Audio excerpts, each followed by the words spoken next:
স্বতন্ত্র প্রার্থী রুমিন ফারহানা। মধ্যরাতে রিটার্নিং কর্মকর্তার কার্যালয়ে এই ফলাফল ঘোষণা করা হয়। আরও জানাতে ব্রাহ্মণবাড়িয়া থেকে যুক্ত হচ্ছেন এই মুহূর্তে আজিজুল সঞ্চয় নির্বাচনী ফলাফল আমরা পেয়েছি এবং ফলাফল পরবর্তী ব্রাহ্মণবাড়িয়ার পরিবেশ কেমন সেটি একটু জানতে চাই।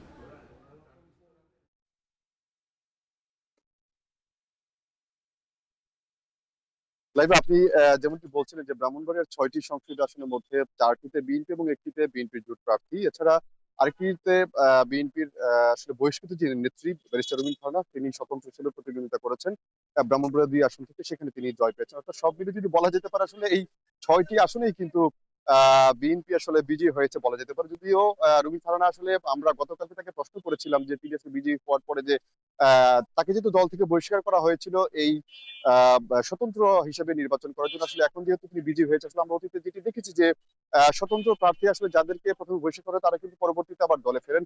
সেক্ষেত্রে রুমিন ফারহানা আবার দলে ফিরবেন কিনা সেটি নিয়ে আসলে আমরা জানতে চেয়েছি। তিনি কিন্তু আসলে আমাদেরকে বলেছেন যে আসলে এটি আসলে তিনি পরবর্তীতে তিনি আসলে আমাদেরকে জানাবেন এই বিষয়টি, তার আসলে তিনি দলে যুক্ত হবেন। তবে আজকে ব্রাহ্মণবাড়িয়ার পরিস্থিতি যদি বলে, আসলে গতকালকের পর আজকে কিন্তু অনেকটাই এই যে বিএনপির যে নেতৃবৃন্দ আছে বা নেতা কর্মী আছে তাদের মধ্যে কিন্তু একটি উৎসবমুখর একটি পরিবেশ কিন্তু আমরা দেখতে পাচ্ছি এবং নেতাকর্মীদের মধ্যে একটি উদ্দীপনা কাজ করছে।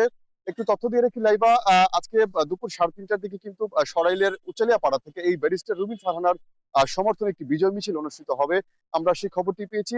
সব মিলে কিন্তু এই ব্রাহ্মণবাড়িয়ার ৬টি আসনের মধ্যে আসলে এবার কিন্তু সবচাইতে বেশি আলোচিত ছিল এই ব্রাহ্মণবাড়িয়ার ২ আসন ব্যারিস্টার রুমিন ফারহানা। তিনি কিন্তু স্বতন্ত্র পদে নির্বাচন করার জন্য তাকে দল থেকে বহিষ্কার করা হয়েছিল। তবে আমরা যেটি দেখতে পেয়েছি যে আসলে তার পক্ষে কিন্তু একটি জোয়ার সৃষ্টি হয়েছিল, যার ফলে কিন্তু তিনি প্রায় ৩৮,০০০ ভোট বেশি ব্যবধানে কিন্তু তিনি পাশ করেছেন এই ব্রাহ্মণবাড়িয়া ২ আসন থেকে। এছাড়া তার যে নিকটতম প্রতিদ্বন্দ্বী বিএনপি যে জোট সমর্থিত প্রার্থী তিনি কিন্তু এই আসনটিতে হেরে গিয়েছেন। এবং এছাড়া বাকি যে আসনগুলো আছে সবগুলোতে কিন্তু আমরা যেটি দেখতে পেয়েছি যে শান্তিপূর্ণভাবে ভোট গ্রহণ অনুষ্ঠিত হয়েছে এবং সবকটি আসনেই ৪৭% থেকে প্রায় ৫৪% পর্যন্ত ভোট পড়েছে বলে আমরা রিটার্নিং কর্মকর্তা কার্যালয় থেকে তথ্য পেয়েছি। তো লাইভ আমার কাছে এই ছিল ব্রাহ্মণবাড়িয়া থেকে এই নির্বাচন পরবর্তী সবশেষ নির্বাচন পরবর্তী সবশেষ খবর জানাতে আমাদের সঙ্গে ব্রাহ্মণবাড়িয়া থেকে যুক্ত ছিলেন আজিজুল সঞ্চয়। দর্শক, চলছে